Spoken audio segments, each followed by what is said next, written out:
Hello and welcome to Nathan's Garage. Flora is going well. Today we're going to be getting on with a little bit of painting. And one thing I realise I never do that other people do is to kind of do a little bit of a mid-project refresher, if you will.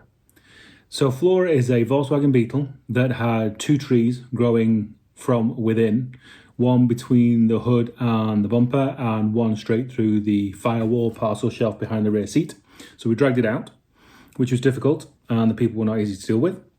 Got it home. The reason why I loved her so much is because of the patina. Patina's absolutely perfect, amazing. Cannot wait to put the Poppy's patina wipe on it and keep it exactly as it is. And the twist of the story is a Subaru engine, which I want to put in it. NA, I think, if a turbo turns up, obviously I'm going to buy it. NA, I think, will be more simple for my first go at this. So we'll stick to that for now and see how silly I want to be if a turbo turns up. Modified the floor pan already for water lines. The front's going to get modified for a radiator. Going to get an adapter kit from Kennedy Engineering Products. I think that's what it is, KEP, and a clutch from those same type of people. What else? Because the trees were growing up through the firewall, and moved the firewall forward because people tend to have to put these throttle adapters to clear the Beetle firewall, and as mine was kind of gone, I thought, well, let's make it completely disappear. So I've got loads of room now above the transmission on the Beetle to go as far inbound as I want with airboxes, throttle bodies, intake tubes, whatever, you know. So that's it. I wanted to do, as I say, that little bit of an update. Okay, we're on a really quick, crazy couple of hours. Crazy hair as well, Sunday morning. More boxes arrived. Glass and other goodness. Let me turn the camera around and I'll show you what else we did. We beat the hell out of some rear wheel, or rear arms, should we say. And then we gave them a little bath overnight. Hello, plane. We gave them a little electrolysis bath overnight. So and I'll pull them out, power wash them, see if we can get some paint on them. Okay, straight from Electrolysis. One thing that's really good at is removing paint, I found. So yeah, this got wire wheeled before it went in and that didn't. And it's interesting taking a layer of something off. Let's it work on the next layer. Give it a wash. And look at that. So little bits we can just hit with the wire wheel, you know. But kind of left with this converted scale here as well, which you can, as I say, wire wheel. But you know, for somebody like me who hasn't got a sandblaster or anything like that, actually I'm going to give this another power wash inside there. It gets in there. It also gets in the cavities of all here and everything. I'm definitely going to give this another hit. Here we go, let's try that again. So just give it another bit of a power wash. You can see there are bits. I'm just going to scrape that off. Probably always going to find bits. But yeah, you just end up with this converted scale. It's like OSFO on kind of like steroids, and anything above the waterline, obviously, you're just going to wire wheel it. Yeah, I mean, if you can leave something for a couple days, I think it's a great way to, like, you know, get inside here, everything. And so I can fill inside here with that, you know, like that oil, the coating oil. Bit of life, yeah. We have a little bit of a production line going. So they've just got their first coat of the hammered situation. What else have we got going on?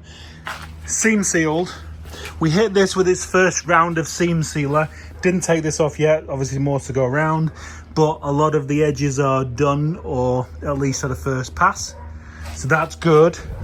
We just bare metaled these things that the trailing arms go onto. If they're the trailing arms, I think they're the trailing arms, don't know, but don't really know. But these are going to get primed now. Two things: if you keep pushing, this will go through the splines in the center. Just heads up. And when I go all high tech and put my headlight on, you can see that's the line that I scribed. So we have some kind of reference. Interesting thing, of course, I think I made this scribe when it was like perched on top of that thing down there, so it's completely useless. I'm gonna have to go off angles. Now another thing, so when I put the torsion tube in, the torsion bar in, I just kept pushing and wiggling and it went through the inner splines. So I'm assuming that I have to push the bar all the way into these splines, and then that's going to set the length of that going in and being in the right position at that end. Because nobody online is talking about them going through, pushing through into that center section there. Everybody's just like, yeah, you just push it into the splines, and I'm like, but there's no stop. Very interesting. Got one in. So what happened was, obviously I can't put pressure on the torsion bar to go in and to sit on its little shelf there, because there's no car to lift it against. So I'll put a ratchet strap around that and around the body of the jack, and then you're basically you're jacking against the strap. Now, sketchy, because I had no idea how long this Harbour Freight strap was going to last. So yeah, sketch. So put them both at 16 degrees without sitting on that little shelf thing, and then we shall see.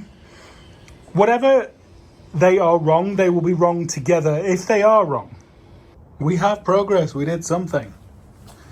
So all CV joints, not CV joints, stub axles are built up, and bearings and everything, no seal on the end, that's that. Yeah, I know.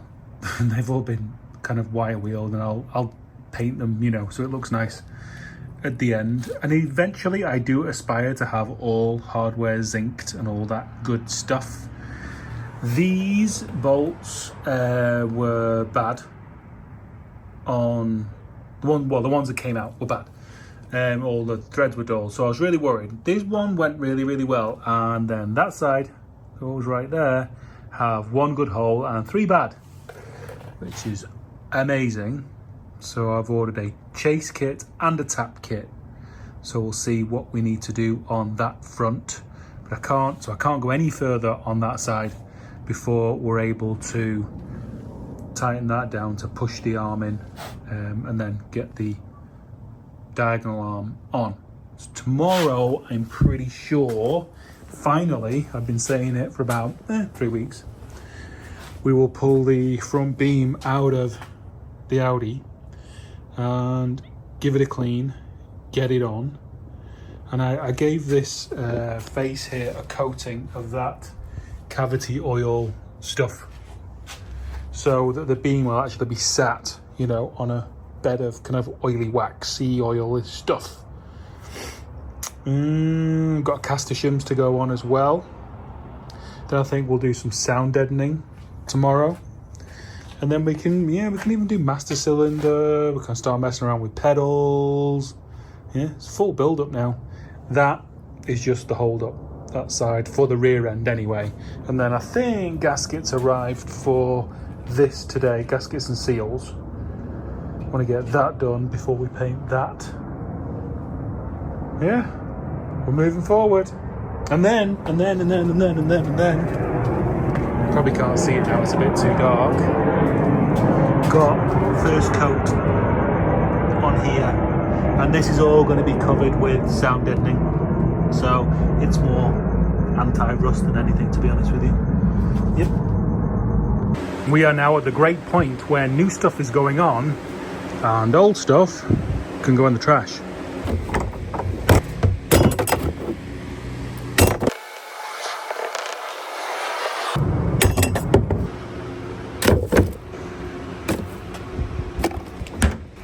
Jumping around as always, put the transmission brace thing mount in some electrolysis, because there's some finicky bits around here that I'm hoping that is going to clear out, so we can have the second member of staff of Nathan's Garage doing that. Now, quick question for you guys. Now, as I'm quite sure a lot of you know, a staple of what I do is based around using this thing because I don't have a sandblasting machine yet. But I have a question. Are there wire wheels where the bits of wire don't fly out and impale whatever is in their path, which tends to be me? Because last time, or in the many last times, that happened. So I'd rather it didn't. So, advice. Any of those wire wheels where bits don't fly off? Answers in the comments. Thanks. Don't know how well we'll be able to see this, but rubberized undercoating sprayed inside frame. Check. As I say, just believe me, it's in there. Look at that. It's only taken me about 3 weeks to get it out, but today is the day. Get it out, give it a quick wash, get it on there, that kind of on. On this particular exercise, we employed a technique known as Teterus Maximus, and it involved a jack, dollies, wooden blocks, and hope. We got it on. So it's tight for now. I have caster shims, which are going to go on the bottom. But I just wanted to get it on because I did. And this seems like, obviously it's a Facebook Marketplace purchase. And it was the description was vague. It's narrowed, it's 2-inch narrowed. It seems to be a manufactured beam because there's no cuts anywhere. And it has, where are we? It has MP drop spindles on it. So I'm wondering whether it's one of the MP manufactured beams, and I'm just trying to figure out if they put a stamping anywhere or anything like that. Been out for a while, outside for a while.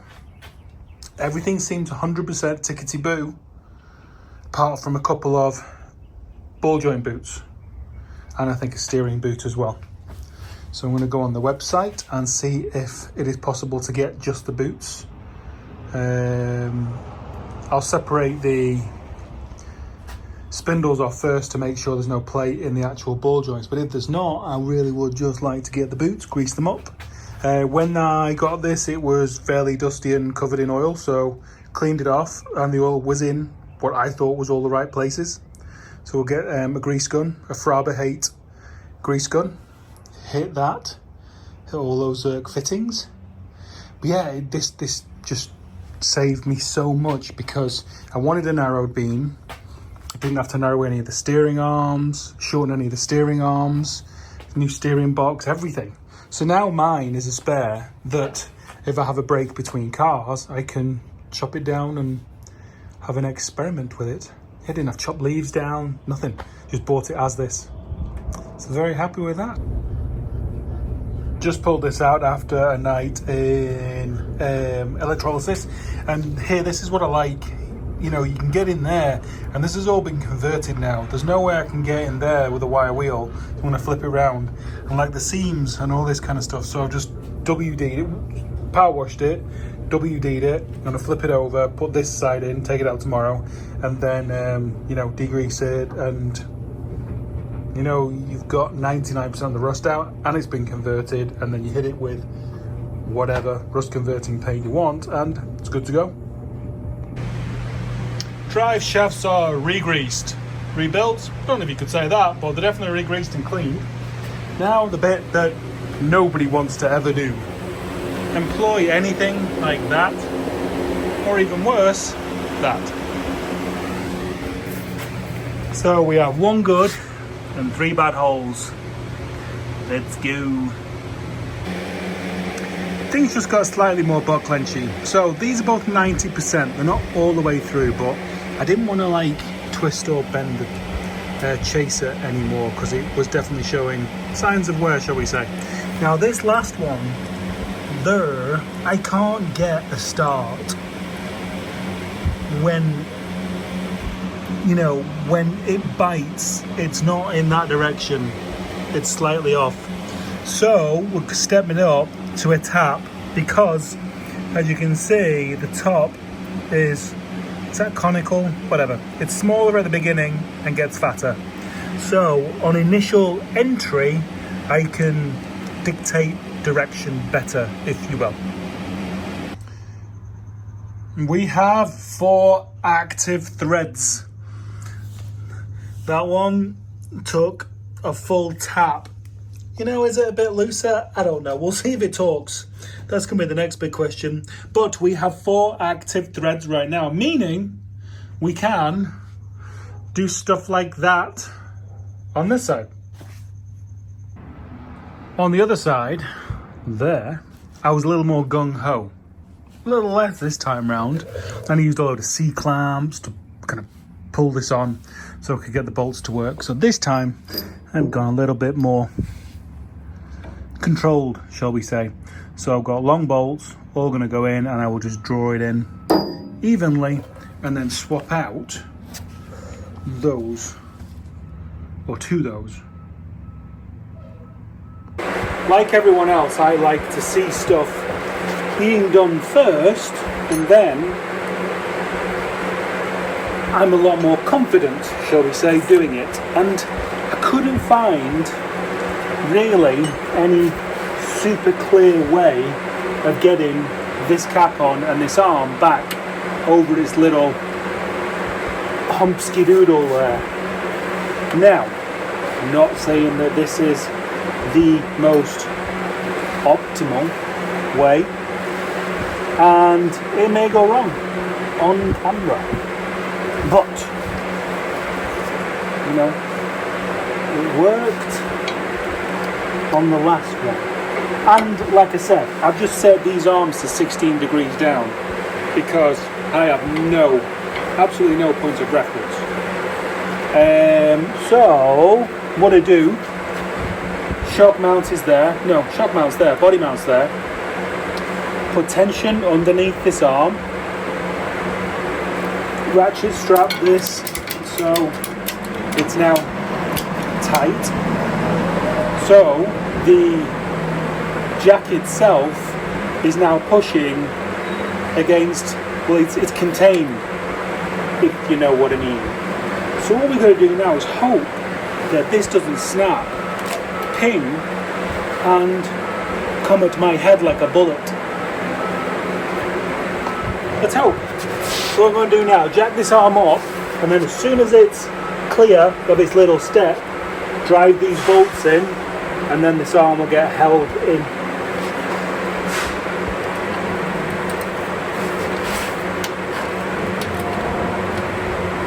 Okay, so it's now above its little platform.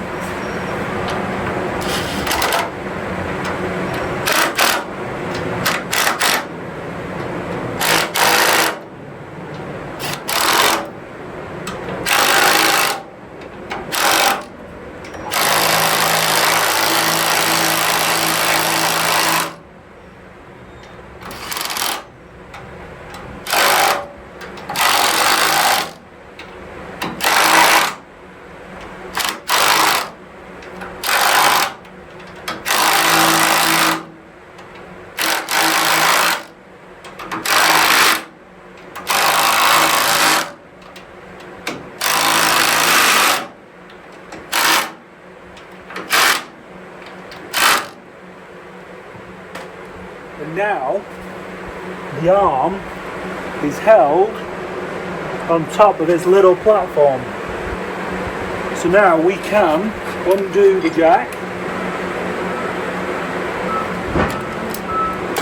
Yeah, so there you go.